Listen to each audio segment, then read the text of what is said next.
അഖിൽമാരാർ കഴിഞ്ഞ ദിവസം ഒരു വീഡിയോ തൻ്റെ ഫേസ്ബുക്കിലും അതുപോലെ തന്നെ യൂട്യൂബിലൊക്കെ ഇട്ടിട്ടുണ്ടായിരുന്നു. അതിനകത്ത് മെയിനായിട്ട് താൻ ദിലീപിനെ സപ്പോർട്ട് ചെയ്യുന്നത് കുറേയധികം പേർക്ക് ഇഷ്ടമല്ല.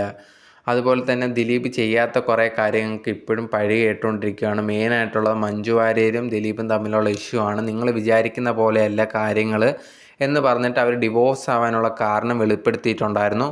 മറ്റൊരു പരമമായ യാഥാർത്ഥ്യം, ദിലീപ് മഞ്ജു വാര്യർ തമ്മിൽ വിവാഹബന്ധം ഏർപ്പെടുത്തിയത് നിങ്ങൾ പറയുന്നത് പോലെ ദിലീപും കാവ്യമാധവനും തമ്മിലുള്ള ബന്ധം കണ്ടെത്തി മഞ്ജു വാര്യർ ഡിവോഴ്സ് ആയതല്ല. ദിലീപേട്ടനാണ് മഞ്ജു വാര്യരെ ഡിവോഴ്സ് ചെയ്യണമെന്ന് പറഞ്ഞ് കോടതിയിൽ കേസ് ഫയൽ ചെയ്തത്.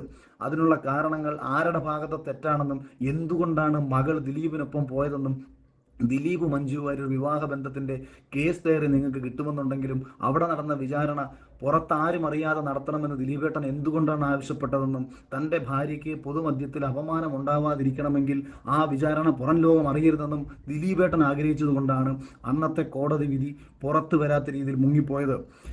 നാളിതുവരെ ആ ഒരു കാര്യം പുറം ലോകത്തോട് അദ്ദേഹം പറഞ്ഞതായിട്ട് എനിക്കറിയില്ല. അദ്ദേഹത്തിൻ്റെ വളരെ പേഴ്സണൽ സർക്കിളിൽ മാത്രം അറിയാവുന്ന ഒരു കാര്യമാണ്. പൊതുസമൂഹത്തിൻ്റെ മുന്നിൽ മുൻ ഭാര്യ ഏതോ ഭയങ്കര പവിത്രതയുള്ള ഭാര്യയും അവരെ ഉപേക്ഷിച്ച ദിലീപ് എന്തോ ക്രൂരനായി ഇവിടെ മാറുന്നതിൻ്റെ പ്രധാന കാരണം ഈ മുൻ ഭാര്യയെ എന്തിന് ദിലീപ് ഉപേക്ഷിച്ചു എന്നുള്ള പരമമായ യാഥാർത്ഥ്യം പൊതുസമൂഹത്തിന് അറിയാത്തത് കൊണ്ടാണ്.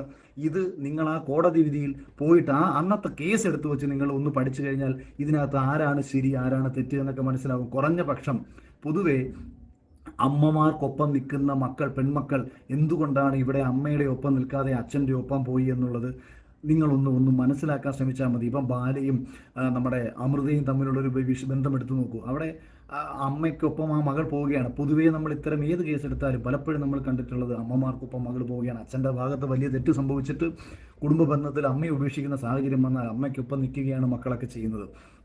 അപ്പോൾ ഈ യാഥാർത്ഥ്യം കൂടെ നിങ്ങളൊന്ന് ഇരുന്നിട്ട് വേണം പല വിഷയങ്ങളിലേക്കും ഈ ധാർമ്മികത കൊണ്ടുവന്ന് കെട്ടി ഒരുവനെ ഇല്ലാതാക്കാൻ ശ്രമിക്കുമ്പോൾ നിങ്ങളൊന്ന് ചിന്തിക്കുക എന്നുള്ളത്.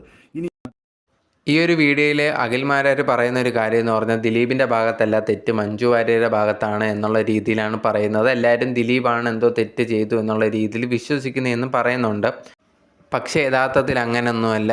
തെറ്റ് മഞ്ജു വാര്യരുടെ ഭാഗത്താണ്. അത് അവിടെ കുറച്ച് പേർക്ക് മാത്രമേ അറിയത്തുള്ളൂ. അതുകൊണ്ടാണ് ആ ഒരു കേസൊക്കെ ഭയങ്കര പ്രൈവറ്റായിട്ട് നടത്തിയെന്നുള്ള രീതിയിലാണ് അഖിൽമാരാർ പറയുന്നുള്ളത്. എന്തായാലും ഇതിങ്ങനെ പറയുന്നത് കൊണ്ട് തന്നെ അവരോ മഞ്ജു വാര്യരോ ദിലീപോ ഇതിനെപ്പറ്റി എവിടെയും വന്ന് പറഞ്ഞിട്ടില്ല.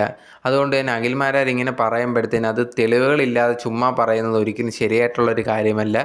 അത് ഒരു സ്ത്രീയെ പറ്റി പറയുമ്പോഴത്തേന് വളരെ നോക്കിയും കണ്ടും മാത്രം പറയേണ്ടതാണ്.